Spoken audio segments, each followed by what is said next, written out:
Salut à tous, on se retrouve à nouveau pour parler d'un animé japonais que j'ai découvert. Mais pas n'importe quel animé japonais, non. On va parler de ce qui est pour moi l'un de mes mangas préférés, si ce n'est peut-être mon deuxième manga préféré. Aujourd'hui, on va parler d'Umaru-chan.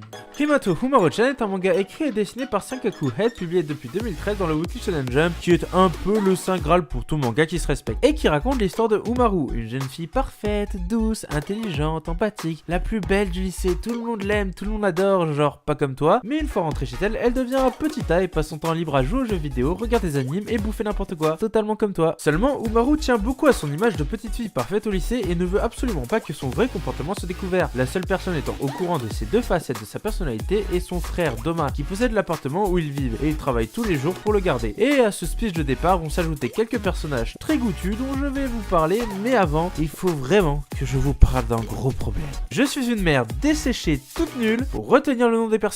Non, sérieux, c'est chaud, c'est très chaud. Pour la vidéo sur How Clemcy You Are Miss Ueno, si j'avais pas la page wiki sous le nez pour les noms, ça allait être compliqué. Si l'œuvre en question ne m'a pas tant marqué que ça, tu peux être sûr que je retiens aucun nom. Par exemple, la prochaine vidéo, je vais vous parler de Gamers, un manga qui m'a énormément plu. Pourtant, j'ai même pas retenu le nom de l'héros principal. Autant MLP, je te cite le main six, les yeux fermés et presque la totalité des personnages de One Piece sans bégayer, autant tout le reste, c'est pour ça que j'ai arrêté Game of Thrones dès l'épisode 1. T'avais déjà 300 000 prénoms à retenir, laissez-moi tranquille. Bref, les personnages du manga. On va commencer par présenter Hibena, une jeune fille toute douce qui est amie avec Umaru et qui a un très gros faible pour le frère d'Umaru. Alors je me souviens plus trop de à quel point, mais dans mes souvenirs, elle avait un très gros faible pour le frère d'Umaru. Oui, je dis je me souviens parce que Umaru-chan est un anime que j'ai regardé il y a déjà un bon moment. J'aurais aimé le revoir pour préparer cette vidéo, mais...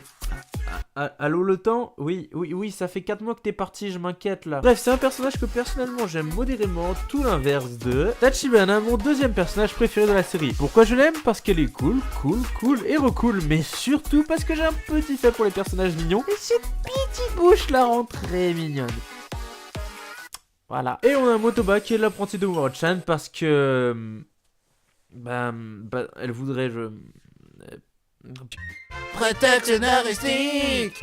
Ouais, bonne idée. L'apprenti de Umaru-chan donc. Et tout ce beau monde vont évoluer dans un univers réaliste et on va les suivre dans leurs petites histoires, toujours drôles. Et contrairement à ce que laisse supposer l'atmosphère enfantine et détendue du manga, il se cache une petite part de mystère un peu sombre. Comme d'habitude, je ne vous spoil rien. Faut aussi qu'on parle de l'opening 1. Je veux dire, t'as des références de jeux vidéo, elles sont trop bien. Pokémon, Mario Kart et surtout Monster Hunter. Là, dès que j'ai vu ça, je me suis dit... My man.